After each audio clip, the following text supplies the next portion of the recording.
είναι αυτό, τι είναι αυτό. Λιόλιου. Ας είναι ο Λιόλιου.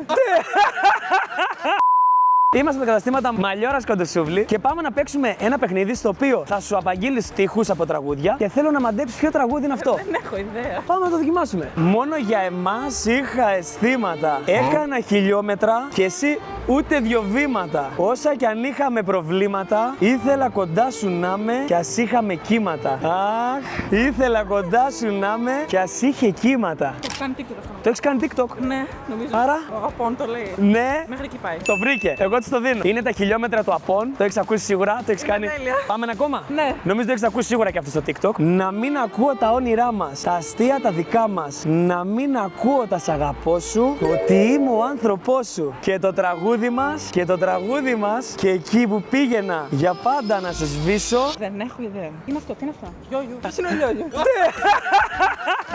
Δεν το είπα αυτό. Αρχικά είναι γυναίκα. Είναι Λιόλιου. Δεν ακούω τέτοια. Είναι το βαλέ της Λιόλιου. Το βαλέ. Λοιπόν, δεν έχεις κερδίσει γιατί έκανες 1 στα 3. Μία δωροκάρτα στα καταστήματα Μαλιόρας Κοντοσούβλη. Το είναι. Ναι, θα φας. Τέλεια. Τέλεια. Περιμένουμε τις εντυπώσεις σου από το γεύμα σου. Ναι, θα κάνω στο TikTok βίντεο. Τέλεια. Ευχαριστούμε πάρα πολύ.